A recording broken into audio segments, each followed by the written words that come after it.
और छोटे भाई, चलो पढ़ाई करते हैं। आज का टॉपिक है हमारा ज्यूरिसडिक्शन। ज्यूरिसडिक्शन और कोर्ट जो होता है, ये दो पार्ट्स में हम लोग डिवाइड करते हैं। सबसे पहला पार्ट हम डिफाइन करेंगे, ज्यूरिसडिक्शन को जनरली डिफाइन करेंगे, और सेकंड जो पार्ट होगा ज्यूरिसडिक्शन और सिविल कोड डिफाइन करेंगे, वो नेक्स्ट वीडियो में होगा। तो फिर इस वीडियो में हम डिफाइन करेंगे ज्यूरिसडिक्शन जनरली।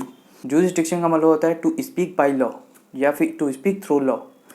तो यहाँ पर दो टर्म हमारे एक हैं जो कन्फ्यूजिंग बहुत ज़्यादा होते हैं। सबसे पहला तो टर्म हो गया ज्यूरिसडिक्शन, दूसरा हम लोग का हो गया कॉम्पिटेंसी। जो कॉम्पिटेंसी होती है वो हमारी बहुत ही एक माइन्यूट लाइंस हैं जो दोनों को डिवाइड करती हैं। तो फिर जो कॉम्पिटेंसी होती है, हम ये एग्जांपल ले सकते हैं, जैसे कि क्रिमिनल केसेस में हम देखते हैं क्रिमिनल कोर्ट्स अलग होते हैं और सिविल केसेस में सिविल कोर्ट्स अलग होते हैं।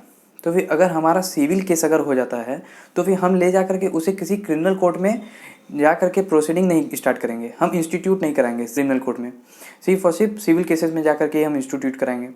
तो फिर ये हो गई कॉम्पिटेंसी कि कोर्ट ये हमारा कॉम्पिटेंट है क्रिमिनल केसेस को हैंडल करने के लिए, और ये जो सिविल कोर्ट है ये हमारा सिविल केसेस को हैंडल करने के लिए है।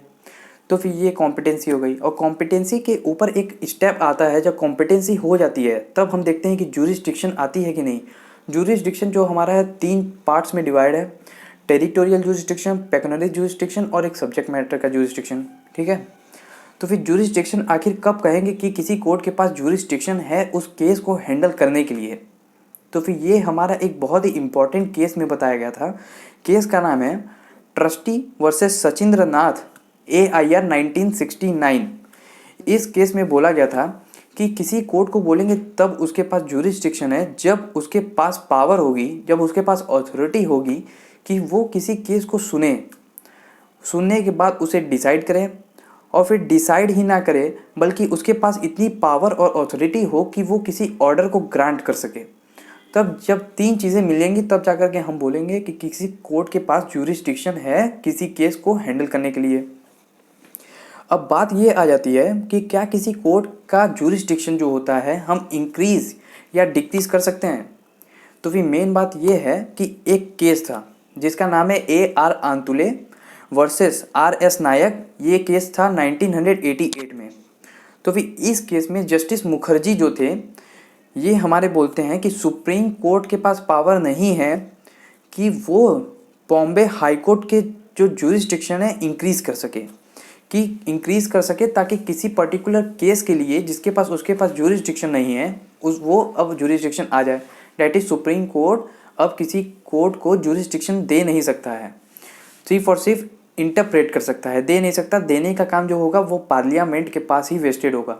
पार्लियामेंट जो होगा, जो अपने स्टैचूट के जरिए जो अपना लॉ जो बनाएगा वो अमेंड करके वो अपना बढ़ा सकता है किसी कोर्ट का ज्यूरिसडिक्शन, और किसी कोर्ट का ज्यूरिसडिक्शन कम कर सकता है। तो फिर ये पावर सिर्फ होगा पार्लियामेंट के पास, ये कोर्ट के पास नहीं है।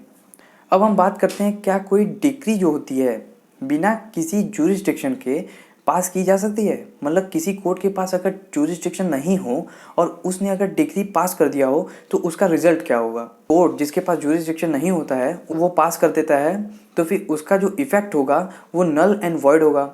और इसकी नलिटी और इसकी वॉइडिटी जो होती है, आप इसको कभी भी इन्फोर्स करा सकते हैं एग्जीक्यूशन ऑफ डिक्री में, चाहे वो कोलैटरल प्रोसीडिंग्स में। और फिर यहाँ पर अब हम बात करते हैं कोलैटरल प्रोसीडिंग क्या होती है। एग्जीक्यूशन तो आप लोग समझ जाते हैं, कोई डिग्री अगर निकाल देते हैं तो फिर उसे इन्फोर्स करा जाता है तो उसे एग्जीक्यूशन कहते हैं। लेकिन यहाँ पर कोलैटरल क्या होता है, कोलैटरल प्रोसीडिंग्स। कोलैटरल जो वर्ड है हमारा उसको डिवाइड करिए COL कोल में और लैटरल में। कोल हमारा है उस डिराइव हुआ है कौन से, कौन मतलब होता है विथ, और लैटरल मतलब होता है जो चल रहा हो साथ में पैरेलल में। तो फिर जो पैरेलली जो चल रहा है, हो सकता है कई सारे सूट चल रहे हो तो कोर्ट ने कई सारे सूट्स को एक साथ बाइंड कर दिया हो, और फिर वो बाइंड करने के बाद एक ही सूट के अंदर वो हैंडल कर रहा हो। तो फिर जब ऐसा होता है तो फिर हो सकता है किसी सूट के लिए उस कोर्ट के पास वो ज्यूरिसडिक्शन ना हो, लेकिन उसने उस पर ढेर सारे कंपाइल करने के बाद उसको भी उसी में सल्टा दिया, उसी में ज्यूरिसडिक्शन लगा दिया और फिर उसी में सबको जजमेंट ग्रांट कर दिया। ठीक है, तो फिर इसमें जो होगा, तो फिर आप जो होगा यहाँ पे जा सकते हैं एग्रीड पार्टी बन करके कि यहाँ पे कोर्ट के पास ज्यूरिसडिक्शन नहीं था, इसने इस सूट पे जजमेंट ग्रांट कर दिया है। तो फिर ये बात होती है कि आप उस टाइम करा सकते हैं उसे नल और वॉइड, चाहे वो एग्जीक्यूशन में हो चाहे वो कोलैटरल में। ये भी समझ में आ गई। तो फिर ये जो है हमारा जो section 144 of Indian evidence act पे भी हमारा लिखा हुआ है, कोई कोर्ट अगर जजमेंट, डिक्री या ऑर्डर अगर पास करती है, अगर वो कॉम्पिटेंट जुरिस्डिक्शन को नहीं रखी रहती है, तो फिर उसकी जो जजमेंट होगी, डिक्री या ऑर्डर जो होगी, वो नल एंड वॉइड होगी। और फिर यहाँ पे पढ़ते हैं लैक ऑफ जुरिस्डिक्शन और इरेगुलरिटी इन जुरिस्डिक्शन। तो फिर यहाँ पर हमारा दो कॉन्सेप्ट हुआ करते थे पहले, लैक ऑफ जुरिस्डिक्शन मतलब किसी कोर्ट के पास जुरिस्डिक्शन ही ना हो, और दूसरा हमारा जो कॉन्सेप्ट है एरर इन जुरिस्डिक्शन है, मतलब कि उसके पास जुरिस्डिक्शन तो है लेकिन उसको एक्सरसाइज करने में कुछ इरेगुलरिटीज़ आ गई, कुछ प्रोसीजरल फॉल्ट आ गई, जिसके कारण वो जो है पूरी तरीके से अच्छी नहीं है। एक केस आता है बहुत इंपॉर्टेंट है, Anisminic limited versus foreign compensation commissions, ये 1962 का केस है। इस केस में बोला जाता है कि जो डिस्टिंक्शन है between a lack of jurisdiction और इरेगुलरिटी ऑफ जुरिस्डिक्शन, वो हमारा अब जो डिस्टिंक्शन था उसको समाप्त कर दिया गया है। तो फिर अब दूसरे केस में बताया गया है ML Shetty versus RP Kapoor. इस केस में बोला गया कि जो डिस्टिंक्शन था इन दोनों के बीच में, जुरिस्डिक्शनल जो एरर था या लैक ऑफ जुरिस्डिक्शन, इसका समाप्त तो हो ही गया है, लेकिन यहाँ पर जो जजमेंट दिया गया है वो वैलिड होगा। तो फिर अगर मान लेते हैं, ये एक और कॉन्सेप्ट को अगर डिफाइन करते हैं, तो फिर यहाँ पे मान लेते हैं आपके पास लैक ऑफ जुरिस्डिक्शन था, और आपने यहाँ पर लैक ऑफ जुरिस्डिक्शन किस बेसिस पे था, आपका यहाँ पे पेक्यूनियरी जुरिस्डिक्शन में था और यहाँ पर टेरिटोरियल जुरिस्डिक्शन में था। लेकिन आपने जो फर्स्ट जो केस था, जो कोर्ट था, वो जो हैंडल कर रहा था ओरिजिनल जिसके पास जुरिस्डिक्शन था, उस पर आपने कोई भी यहाँ पर डिस्प्यूट रेज नहीं किया, कोई भी यहाँ पे कंट्रोवर्सी नहीं किया कि यहाँ पे इस कोर्ट के पास जुरिस्डिक्शन नहीं है ये केस हैंडल करने के लिए, और फिर वो केस जो होता है डिसाइड हो जाता है।